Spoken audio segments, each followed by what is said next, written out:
Majelis Perpustaka dan Informasi Muhammadiyah Kota Pontianak mempersembahkan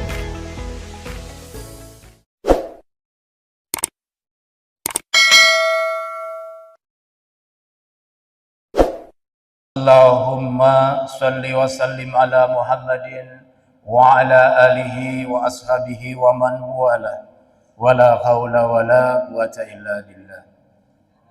Qala Allah Ta'ala fil Qur'anil Karim, a'udzu billahi minas syaitonir rajim.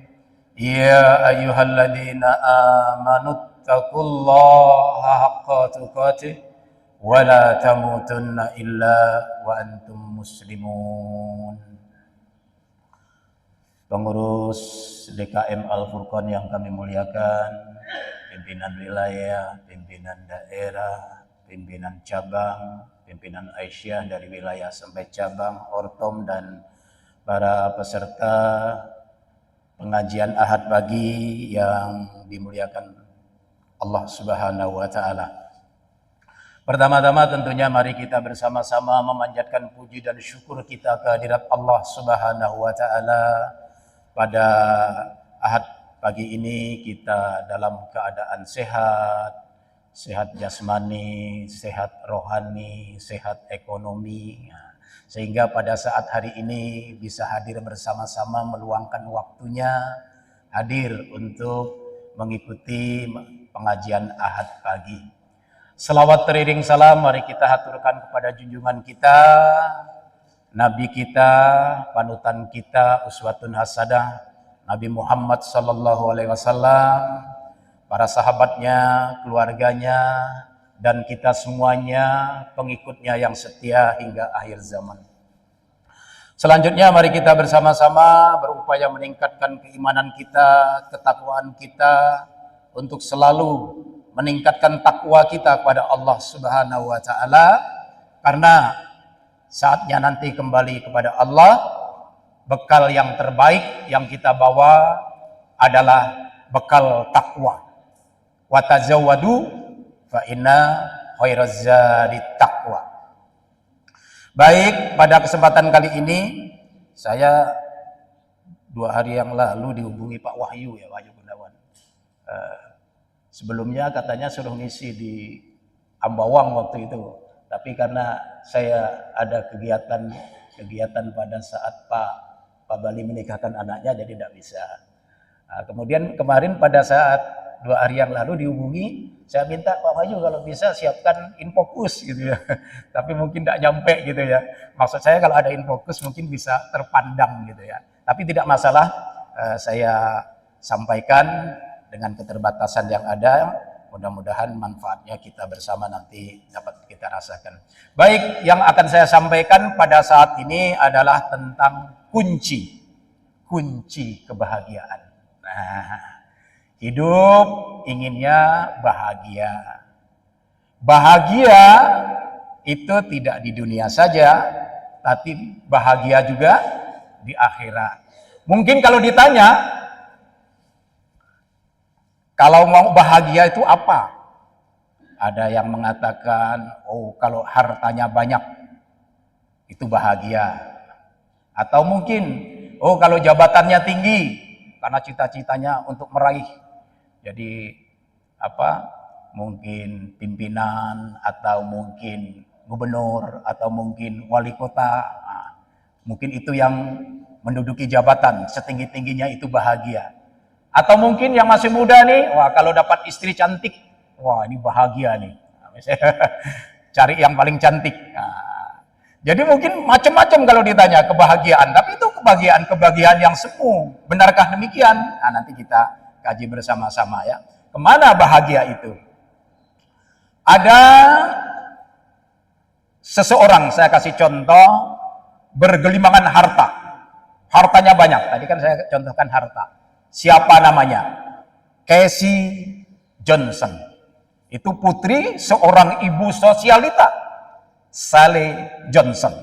Nah, pemilik New York Jets sekaligus cicit pendiri Johnson & Johnson. Nah, jadi Casey ini tumbuh dikelilingi oleh kekayaan, kemewahan selama hidupnya. Bahkan 10 tahun punya mobil mewah sudah. tasnya pun sudah sangat bermerek. Itu 10 tahun. Di balik semua kekayaan yang ia miliki, ternyata Casey kecil ini tidak pernah merasakan kebahagiaan sesungguhnya. Jadi kehidupan Casey semakin tragis kala ia ditemukan telah meninggal tanpa siapapun di sampingnya di sebuah bunglon berantakan. Usianya pada saat itu baru 30 tahun. 30 tahun meninggal. Padahal bergelimangan dengan luar biasa kekayaan harta bendanya. Jadi dari sini bergelimangan harta ternyata menderita. Nah, kita pun banyak, mungkin ya Fir'aun atau Korun. Nah, bergelimangan harta akhirnya masuk ke dalam perut bumi. Nah, bisa juga. Contoh lagi, siapa yang jabatan paling tinggi? Tadi kan saya nyatakan jabatan. Mantan Presiden Amerika Serikat Donald Trump sekarang nyalonkan lagi. Menikmati luar biasa apa yang ia capai dalam jabatan tersebut. Kalau menurut Miller, saat Donald Trump itu selesai masa jabatannya kemarin di usia 74 tahun, ia nampak merasa lebih bahagia katanya. Tetapi apa yang dirasakan oleh Donald Trump, ia mengatakan jabatan tinggi tetapi tidak bahagia. Ini Donald Trump. Contoh lagi, siapa yang tak kenal? Mike Tyson. Mike Tyson. Total penghasilannya sepanjang karirnya sebagai petinju itu Tyson menurut Forbes itu diklaim 10,130 triliun total kekayaannya. Cuma sekarang kekayaannya tinggal 42 miliar. Apa kata Tyson? Dia membeli mobil baru, pacar baru, rumah besar, pesawat, kapal pesiar. Kata dia, itu tidak membuat saya bahagia, kata Tyson. Percayalah, kata Mike Tyson. Itu pernyataan Mike Tyson tentang bahagia nih kita ya. Saya ambil lagi nih. Nah, triliuner dunia, pendiri Microsoft, Bill Gates. Ditanya dia, hal apa yang membuat dia paling bahagia? Ternyata menjadi kaya, kata dia, jawabannya tidak membuat dia bahagia. Ini menurut beliau. Ditanya ya. Jadi Bill Gates dengan percaya diri menjawab bahwa hal yang paling membuatnya bahagia adalah keluarganya. Nah, ini dia yang menjawab, keluarganya. Nah, jadi berbagai macam nih. Ada kekayaan tadi ternyata menggugurkan, tidak membuat bahagia juga. Jabatan tinggi juga tidak membuat bahagia. Tidak tahu presiden kita Jokowi ini yang sebentar lagi Oktober akan turun, bahagia tidak? Tetapi dengan berbagai macam hujatan, wallahu alam. Kalau saya itu ada orang yang menghujat katakanlah, juga introspeksi, kadang-kadang perasaan bisa galau gitu. Apa yang menyebabkan dihujat dan sebagainya. Nah, kebahagiaan ya, tidak tahu ya. Nah, oleh karena itu, makna kebahagiaan sebetulnya yang paling sering kita baca dalam doa itu apa? Rabbana atina fid dunya hasanah wa fil akhirati hasanah wa qina adzabannar. Ya Tuhan kami, beri kami kebahagiaan kan bahagia dunia dan kebahagiaan akhirat serta lindungi dari azab api neraka. Ini Al-Baqarah 201. Jadi kebahagiaan itu intinya kalau dalam Al-Quran Al-Baqarah 201 adalah kebahagiaan untuk dunia dan kebahagiaan untuk akhirat. Kemudian kalau dilihat surah An-Nahl ayat 97, man amila solihan min dakarin au unsa wa huwa mu'minun falanuhyiyannahu hayatan thayyiban wa lanajziyannahum ajruhum bi ahsani ma kanu ya'malun. Barang siapa mengerjakan amal soleh, baik laki-laki maupun perempuan, dalam keadaan beriman, maka sesungguhnya akan kami berikan kepadanya kehidupan baik. Kehidupan yang baik berarti yang bahagia. Dan sesungguhnya kami beri balasan kepada mereka pahala yang baik dengan yang mereka kerjakan. Jadi kalau melihat ayat ini, sumber kebahagiaan adalah beriman dan beramal soleh. Nah, dua, beriman dan beramal soleh. Kita lihat lagi dalam Al-Quran ini, surah Al-Qasas ayat 77. A'udzubillahi minasyaitonirrajim. Wabtaghi fima ataakallahu daral akhirah wala tansa nasibaka minad dunya wa ahsin kama ahsanallahu ilaika wala tunhil fasada fil ard innallaha yuhibbul mufsidin. Carilah apa yang telah dianugerahkan oleh Allah kepadamu pahala untuk apa? Untuk negeri akhirat, untuk akhirat. Tetapi jangan kamu lupakan bagianmu untuk di dunia dan berbuat baik kepada orang lain. Sebagaimana Allah berbuat baik kepadamu. Jangan kamu membuat kerusakan di muka bumi. Sesungguhnya Allah tidak menyukai orang-orang yang berbuat kerusakan. Kemudian surah Ar-Ra'd ayat 26. Alladzina amanu wa tatma'inna qulubuhum bi dzikrillah ala bi dzikrillah tatma'innul qulub. Orang-orang yang beriman dan hati mereka menjadi tentram dengan mengingat Allah. Ingat bahwa hanya dengan mengingat Allah hati akan selalu tentram. Nah, dari Al-Quran ini makna kebahagiaan itu adalah dunia dan akhirat. Kemudian sumber kebahagiaan di sini dikatakan pertama, berbuat baik. Yang kedua, tidak membuat kerusakan. Jadi yang banyak rusak tambang itu enggak tahulah itu. Bahagia enggak nanti akhirnya? Nah, rusak tambang ya. Atau mungkin di lingkungan sekitar ya, tidak membuat kerusakan. Kemudian beriman. Di sumber kebahagiaan, beriman dan mengingat Allah. Mengingat Allah itu dengan apa? Berzikir. Jadi makna kebahagiaan dari Al-Quran ini, dari surah Al-Qasas dan Ar-Ra'd, itu untuk bahagia, itu untuk dunia dan untuk akhirat. Sumber kebahagiaan, berbuat baik. Tidak berbuat kerusakan, beriman, dan mengingat Allah. Jadi kalau yang membuat kerusakan itu udah tak termasuk, pasti tidak bahagia dia. Ya mungkin pada saat itu merasa hebat, merasa oke, merasa jadi pahlawan. Tapi kalau udah namanya membuat kerusakan, suatu saat akan merenung dalam dirinya, akan mengganjal dalam dirinya tentang apa yang ia lakukan, karena semuanya akan dipertanggungjawabkan. Masih banyak lagi dalam Al-Quran. Sekarang ambil dalam hadis. Dalam hadis riwayat Muslim nomor 1051. Riwayat Muslim. Kaya yang sebenarnya bukan hanya banyak harta, tapi kaya yang sebenarnya adalah hati yang selalu merasa cukup. Berarti kaya hati.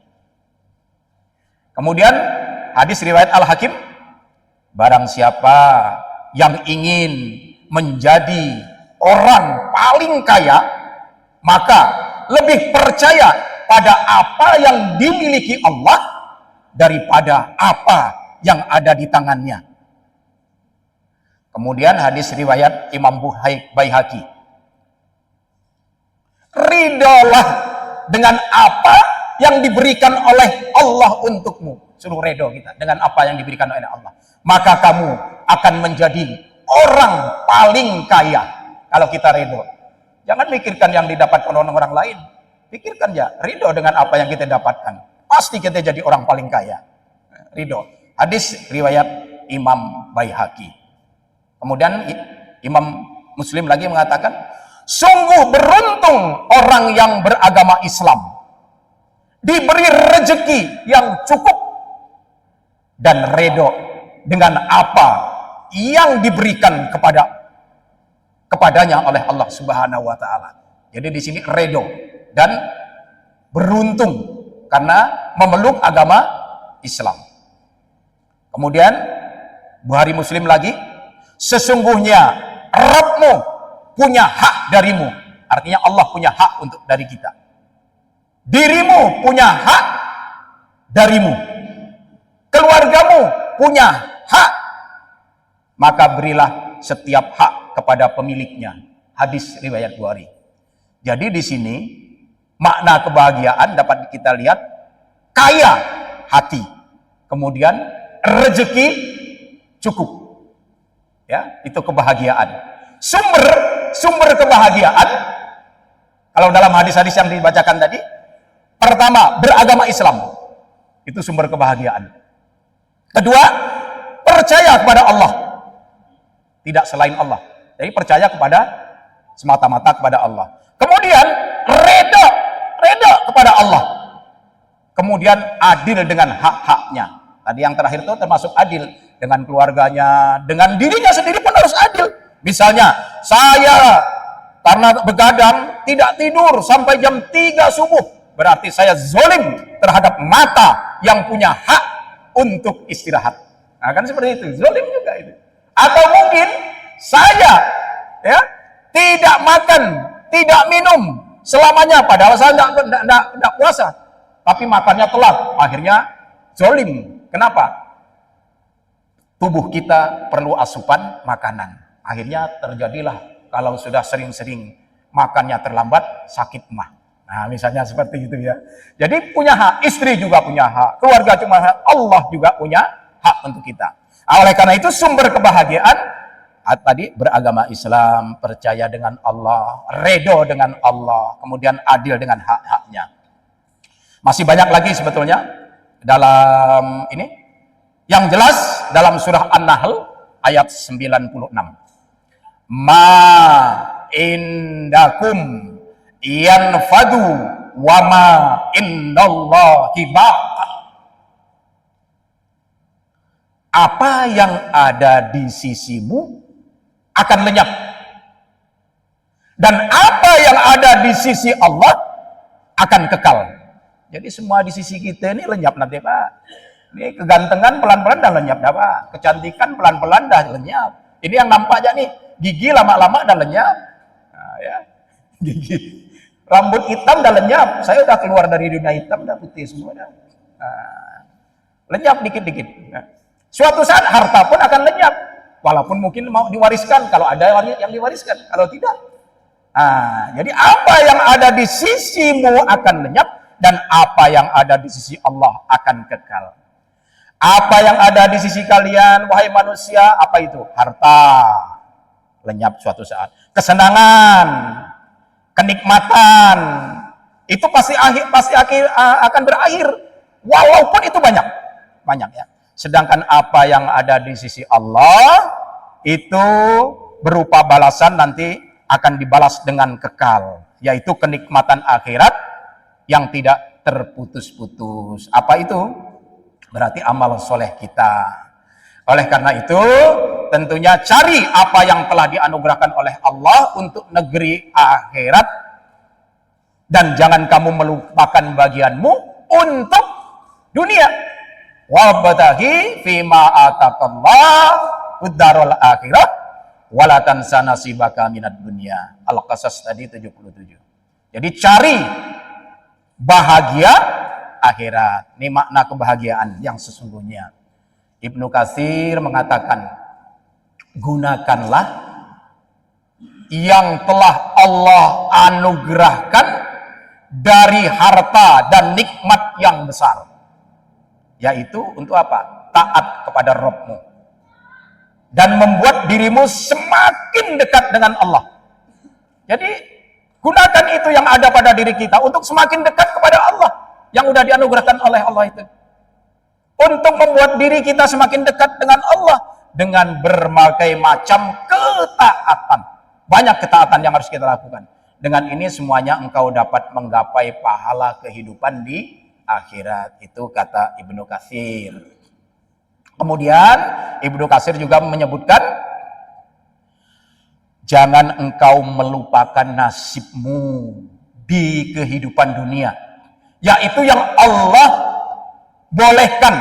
Yang Allah bolehkan itu apa? Berupa makanan, minuman, pakaian, tempat tinggal, menikah, dan banyak lagi. Ya, jadi Rabbmu masih memiliki hak darimu. Darimu juga memiliki hak. Tadi yang dikatakan, yaitu keluargamu memiliki hak, istrimu memiliki hak, maka tunaikan hak-hak setiap yang dimiliki itu. Jadi, jangan lupa nasibnya di akhirat. Bukan juga jangan lupa untuk kebahagiaan dunia. Tapi, bukan berarti seimbang dunia dan akhirat. Tidak. Itu kata Jalaluddin As-Suyuti. Karena Jalaluddin As-Suyuti, ya, dan Jalaluddin Al-Mahali mengatakan bahwa yang dimaksud ayat di atas bukan berarti kita harus seimbang antara kehidupan dan dunia akhirat, tetapi ketika kita berada di dunia, setiap aktivitas kita, setiap kegiatan kita itu ditunjukkan untuk kehidupan selanjutnya, yaitu kehidupan akhirat. Bapak Ibu, kita ini kan udah lewat alam roh. Dulu lewat alam roh. Udah itu lewat alam kandungan. Semua lewat alam kandungan. Sekarang di alam fana. Jamaah kita, rekan kita sudah ada ke alam kubur. Mungkin kita akan menyusul nanti. Itu suatu kepastian. Nanti alam akhirat. Makanya yang terbaik adalah kita tunjukkan semua yang kita, aktivitas kita tunjukkan untuk kehidupan selanjutnya. Pasti itu akan terjadi. Kehidupan apa? Kehidupan akhirat. Ya. Oleh karena itu, jadikan kalau kita belajar sebagai cara untuk membahagiakan orang banyak. Orang banyak bahagia dengan belajar itu. Kalau kita usaha, kita bisnis, kita bekerja, jadikan untuk bisa bermanfaat bagi semua kaum muslimin. Nah, itu jadikan untuk itu. Ya, itu jadi untuk kepentingan akhirat nanti. Kemudian semakin banyak yang mengambil manfaat dari apa yang kita lakukan, dari usaha kerja keras kita, dari dunia yang kita kerjakan itu, maka semakin banyak pula yang mengalir untuk kita. Nah, oleh karena itu, banyak-banyaklah kita untuk melakukan kegiatan yang memberikan manfaat. Dalam surah Hud 106, 108. Artinya saja, intinya, adapun orang-orang yang celaka, maka tempatnya neraka.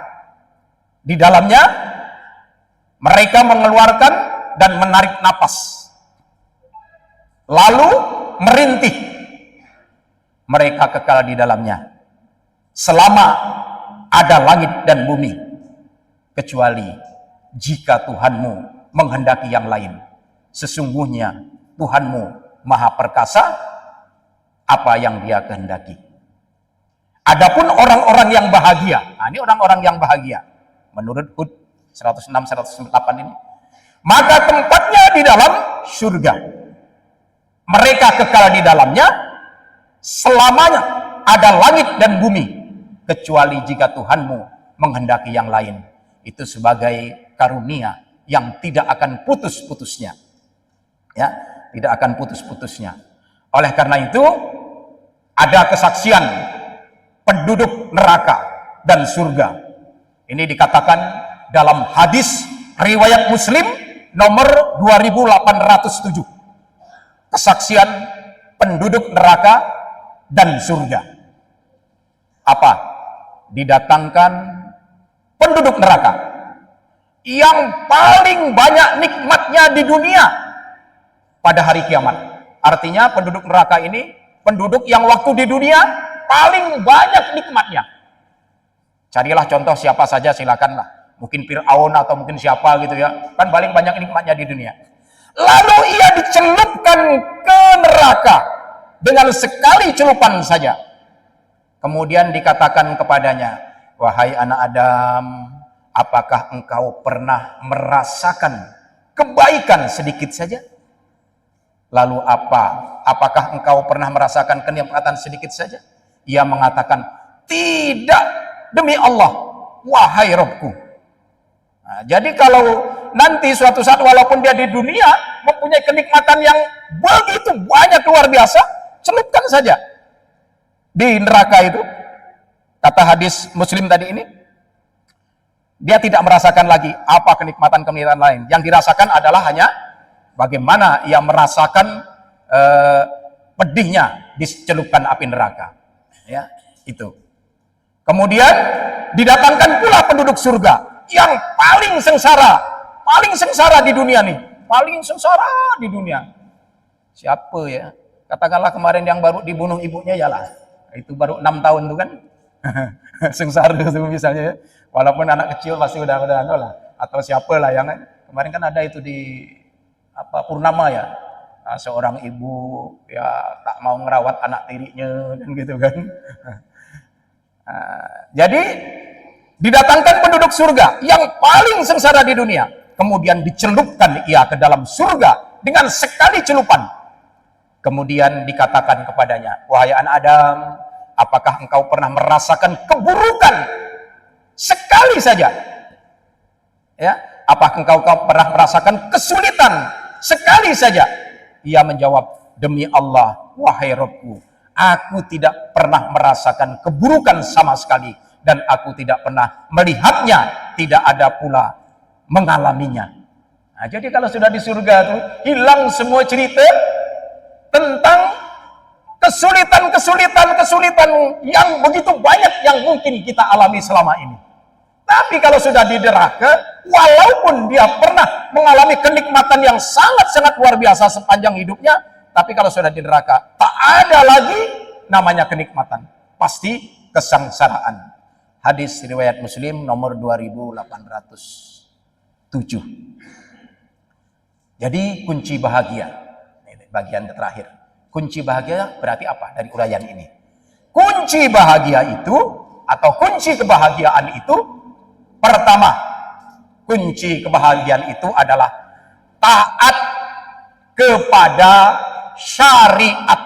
Nah, taat kepada syariat. Ya, dalam surah Toha 123 124 artinya, barang siapa yang mengikut petunjukku, ia tidak akan sesat dan tidak akan celaka. Dan barang siapa yang berpaling dari peringatanku, maka sesungguhnya baginya penghidupan yang sempit, dan kami akan menghimpunnya pada hari kiamat dalam keadaan buta. Surah Toha 123 124. Jadi kunci bahagia adalah taat syariat. Kemudian apa lagi? Beramal soleh agar bahagia. Man amila solihan min dakarin au unsa wa huwa mu'min falanuhyiyannahu hayatan thayyibatan wa lanajziyannahum ajrahum bi ahsani ma kanu ya'malun. Barang siapa yang ngerjakan amal soleh, entah itu laki-laki maupun perempuan, dalam keadaan beriman, maka sesungguhnya akan kami berikan kepadanya kehidupan yang baik, dan sesungguhnya akan kami beri balasan pahala yang lebih baik dari apa yang telah mereka kerjakan. An-Nahl 97. Oleh karena itu, biasanya rasa sedih dan rasa bahagia. Sedih ketika semakin jauh dari Allah, tidak ikhlas dan tidak mengikuti petunjuknya, itu harusnya sedih. Banyak uang, rezeki banyak, jabatan tinggi, tapi makin jauh dari Allah, berarti dalam keluarga itu tak ada samara, tak ada sakinah, tak ada mawaddah, tak ada rahmah. Makin banyak harta, makin posisi kedudukannya tinggi, tapi makin jauh pula dengan Allah. Ke masjid makin jauh pula, beramal, beribadah dan segala makin jauh. Maka itu berarti kesedihan yang harus diperbaiki. Sedih ketika semakin jauh dari Allah, tidak ikhlas dan tidak mengikuti petunjuknya. Bahagia itu ketika semakin dekat dengan Allah, makin hari makin dekat dengan Allah, semakin ikhlas mengikuti petunjuknya. Itu bahagia, semakin ikhlas ikut dengan petunjuknya. Makanya ada parameter ikhlas, kriteria ikhlas. Paling tidak, misalnya ya, kita sekarang datang ke sini, atau kita bekerja, atau kita beramal soleh. Pertama, sebelum berbuat. Kedua, saat berbuat. Ketiga, setelah berbuat. Nah, ini ya. Ini parameter ikhlas. Pertama, sebelum berbuat, niatkan lillahi ta'ala. Nah, itu sebelum berbuat. Kemudian, sesuaikan dengan syariat dalam berbuat itu. Ini niatnya. Tadi kan taat kepada Allah sesuai dengan syariat. Kemudian, niatnya untuk ibadah. Ini sebelum berbuat nih, untuk ibadah. Jadi kalau kemarin tadi datang ke sini niatnya untuk ibadah, minimal waktu datang, waktu melangkahkan kaki kanan, bismillahirrahmanirrahim. Bismillahirrahmanirrahim. La haula wala quwata illa billah. Berarti niatnya untuk ibadah. Kemudian mencari ridho Allah. Cari ridho Allah. Kemudian cintai apa yang ia lakukan. Kalau bekerja, cintai apa yang dikerjakan. Kalau misalnya untuk membahagiakan kedua orang tua, ya cintai itu semuanya. Itu saat kita akan berbuat. Ini parameter ikhlas begitu. Kemudian saat kita berbuat, saat kita melakukan perbuatan itu, sekarang kan kita berbuat ya. Ini sekarang saat kita berbuat. Apa? Itkan al-amal, sungguh-sungguh dalam berbuat. Dengan sungguh-sungguh itu berarti kompetensinya, keadilannya, amanahnya, konsisten, cerdas dalam kita berbuat. Jadi apapun yang kita lakukan dengan sesuai dengan kompetensi kita, adil dalam melakukannya, amanah. Misalnya, kalau guru Pak Mupahir nih, amanah dalam melaksanakan tugasnya. Nah, itu amanah dalam berbuat. Masuk jam 7, pulang jam 15. Pulang jam 12 dah pulang dah. Nah, berarti itu amanah. Waktu berbuat tuh misalnya. Ada misalnya, oh ini anak cantik, aku kasih nilai tinggi, dekat dengan aku. Tak ada itu berarti, sesuai dengan kompetensinya harusnya ya. Jadi itu, jadi sungguh-sungguh dalam kita berbuat, konsisten itu waktu kita berbuat. Kemudian setelah kita berbuat tadi, setelah selesai kita berbuat, sikap terhadap apa yang kita lakukan, hasil yang kita lakukan, tinggal kita bersyukur. Syukuri apa yang sudah kita lakukan, ya. Banyak bersyukur, insya Allah ditambah nikmat oleh Allah. La in syakartum la azidannakum wa la in kafartum inna adzabi lasyadid. Kemudian sabar dengan apa yang sudah maksimal dilakukan, ternyata hasilnya tidak sesuai dengan apa yang kita harapkan, tetap bersabar. Dan tawakal. Jadi setelah berbuat itu syukur, sabar, tawakal. Tawakal kepada Allah Subhanahu wa taala. Tapi jangan belum apa-apa udah aku ini tawakal, enggak bisa, padahal belum berbuat. Nah, maka ini dalam parameter ikhlas seperti itu. Nah, jadi ada sebelum, ada saat mengerjakan, ada saat kita melaksanakan. Itu ikhlas. Jam berapa, Pak? Belum. Ya, sampai 7 menit lagi ya. Kemudian yang kedua, untuk bahagia. Apa itu? Qanaah. Qanaah. Sering mungkin sudah kita dengar qanaah. Qanaah itu apa? Qanaah itu redho. Redho menerima atau puas diri dengan segala karunia atau ketentuan Allah. Redho dengan apa yang sudah diputuskan oleh Allah. Redho. Itu qanaah. Kemudian wujud qanaah itu gimana? Wujud qanaah itu merasa cukup terhadap pemberian Allah.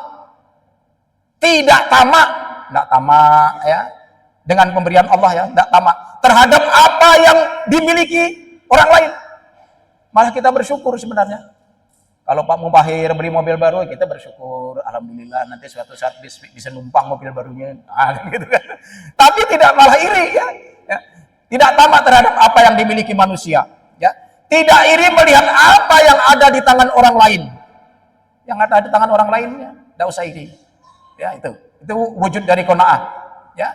Dan tidak rakus mencari harta benda dengan menghalalkan segala cara. Halal segala cara. Tembak semua. Untuk menjadi anggota dewan, sogok. Nah, itu segala cara namanya. Itu tidak benar. Yang mongkok dengan yang disogok sama-sama masuk neraka. itu hadis. Tapi tidak tahulah kalau ada ampunan Allah nanti. Tidak ada itu dalamannya. Makanya tadi bahagia itu pertama taat syariat tadi, taat syariat. Yang kedua adalah qanaah ini. Qanaah ya. Jadi jangan sampai kita tadi wujudnya adalah tidak rakus mencari harta benda dengan menghalalkan segala cara. Sogok sana, sogok sini ya. Ini musim nerima pegawai negeri, PNS dan sebagainya. Ya kalau misalnya gagal tak perlu sogok menyogok. Sudah itulah jalannya. Ada saja rezeki. Berapa sih lama di dunia? Paling-paling umur umat Nabi Muhammad ini 60-an tahun lah paling banyak. Ada kawan-kawan kita 40 tahun pun udah game over. Nah, tapi kita yang diberi usia panjang ini, manfaatkanlah usia itu, insya Allah akan memberikan manfaat. Khairun nas anfa'uhum linnas. Sebaik-baik kamu yang memberikan manfaat kepada sesama. Kemudian qanaah itu merupakan kunci untuk meraih kebahagiaan bagi manusia ketika hidup di dunia. Jadi merasa cukup, ya diberi lebih ya cukup, masih kurang ya cukup, dicukup-cukupkanlah itu ya. Insya Allah. Waktu gajinya kecil ya kita menyesuaikan saja, makan kampung, makan bayam, makan apa. Ini baru naik gaji, makannya udah di apa itu kafe. Ingat dulu tuh. Sekarang kalau dulu zaman kecil minum tuh pakai apa? Air hujan direbus gratis. Sekarang tak mau, gaya hidupnya apa? Air galon. Air galon iyalah, memang tak banyak, nampaknya 5.000. Tapi penghasilannya tak meningkat-ningkat. Akhirnya apa? 5.000 habis 1 pekan misalnya, 4 pekan 20.000 pengeluaran air minum. Padahal ada air minum yang gratis. Ya untuk mencukupkan itu pandailah kita untuk bagaimana mengatur ekonomi yang ada pada diri kita. Insya Allah dengan bersyukur nanti ditambah nikmat-nikmat Allah. Ini udah banyak kalau di kota nih katanya banyak lah. Karena promosi ya, air hujan itu tak bagus, ini udah bagus. Tapi waktu kita zaman orang tua dulu kita itu minum air hujan. Saya pulang dari sekolah SD itu jalan kaki tak pakai sendal, mampir aja ke rumah orang. Ada minta air itulah pakai apa daun pisang, nyedok lah di tempayan, minum langsung air hujan. Alhamdulillah. Jernih. Tapi zaman itu mungkin sekarang paling tidak direbus lah ya. Nah, jadi qanaah itu kunci untuk meraih kebahagiaan bagi manusia ketika hidup. Ya sesuaikan kemampuan yang ada. Jangan gayanya yang melebihi dengan penghasilan yang ia lakukan saat ini. Itu qanaah ya. Nah, ini perintah qanaah. Ada perintahnya. Perintah qanaah. Qad aflahaman hudiya ila islami waruziqal kafafa wa qani'atihi wa qani'abih. Sungguh beruntung orang-orang yang diberi petunjuk dalam Islam, diberi rezeki yang cukup dan qanaah. Nah, qanaah. Jadi itu kuncinya ya. Jadi kalau lihat dunia ini jangan selalu lihat ke atas. Lihat yang mantap, Pak Yamin udah pensiun, mobilnya masih bagus. Ya, tapi kan dulu udah melalui kerja kerasnya itu rezekinya yang lalu iri pula, tak boleh. Malah kita bersyukur. Nah, itu tadi kan ya. Nah, lihat ke bawah kalau urusan dunia, soal dunia. Undur ila man huwa dunak. Ini hadis riwayat Bukhari dan Muslim dan seterusnya. Lihatlah kepada orang yang lebih rendah dari kamu dan janganlah melihat orang-orang yang lebih tinggi dari kamu, dan yang demikian lebih layak agar kamu tidak meremehkan nikmat Allah ya. Jadi merasa cukup dengan apa yang ada ya. Jadi itu. Yang terakhir, yang ketiga, istiqomah. Jadi taat syariat, kunci bahagia itu. Kemudian yang kedua, qanaah. Nah, yang terakhir nih, istiqomah, kunci bahagia. Istiqomah itu apa? Menempuh jalan agama yang lurus, benar, dengan tidak berpaling, lihat kiri, lihat kanan. Istiqomah itu tetap melaksanakan semua bentuk ketaatan kepada Allah, lahir dan batin, dan meninggalkan semua bentuk larangannya. Laksanakan aja semua perintah Allah, tinggalkan semua larangan Allah. Menempuh jalan Allah, lurus yang benar, ikuti apa yang diperintahkan oleh Rasulullah. Kalau dalam Al-Quran kan seperti itu. Patuhi bagaimana pedoman kita, Al-Quran dan Sunnah. Ya, itu contoh yang terbaik. Ya, kalau di Muhammadiyah seperti itu juga. Bagaimana kita? Kaedahnya itu kan berdasarkan Al-Quran dan Sunnah. Seperti itu. Jadi istiqomah. Jadi istiqomah agar bahagia. Sesungguhnya, ini dalam Al-Quran, mungkin ada yang tahu surah apa nih? Ini ada surah ya. Innal ladzina qalu rabbunallah thumma istaqamu tatanazzalu alaihimul malaikatu alla takhafu wa la tahzanu wa abshiru bil jannati allati kuntum tu'adun. Fusilat ayat 30. Fusilat 30 ya. Sesungguhnya orang-orang yang mengatakan Rabb kami adalah Allah. Rabb kami adalah Allah. Dia mengatakan Rabb kami adalah Allah. Kemudian istiqomah dengan pendirian mereka. Tak goyang lagi. Ini masih goyang mula ke dukun lagi. Udah itu berarti goyang dah tuh. Dia mengatakan Rabb kami adalah istiqomah dengan pendirian mereka. Maka malaikat akan turun kepada mereka dengan mengatakan, janganlah kamu merasa takut, janganlah kamu bersedih, dan gembiralah kamu dengan memperoleh surga yang telah dijanjikannya. Jadi kalau kita mengatakan bahwa Allah itu Rabb kita, kemudian istiqomah, insya Allah malaikat turun nanti menjaga kita. Tidak usah takut dengan urusan dunia, sementara dunia itu. Tetapi kita tadi tetap karena al-amal, sungguh-sungguh kalau kita bekerja dalam beramal kan seperti itu. Jadi paling tidak ada 3 macam istiqomah itu. Istiqomah di atas tauhid, ya, istiqomah di atas tauhid. Istiqomah dalam ketaatan dan menunaikan kewajiban Allah, dan istiqomah di atas ikhlas dalam beramal hingga maut menjemput. Paling tidak 3 nih. 3 macam istiqomah. Istiqomah di atas tauhid, istiqomah dalam ketaatan, istiqomah ikhlas dalam beramal, ya. Jadi pasti adalah kekurangan dalam istiqomah. Ketika kita ingin berjalan di jalan yang lurus, kemudian memenuhi tuntutan istiqomah, terkadang kita tergelincir, tidak bisa istiqomah secara utuh, lantas bisa apa yang bisa menutupi kekurangan itu? Jawaban Allah dalam surah Fusilat ayat 6. Qul innama ana basarum mislukum yuha ilayya annama ilahukum ilahu wahid fastaqimu ilaihi wastaghfirun. Katakanlah bahwasanya aku hanyalah seorang manusia seperti kamu, diwahyukan kepadaku bahwasanya Rabbmu adalah Rabb yang Maha Esa.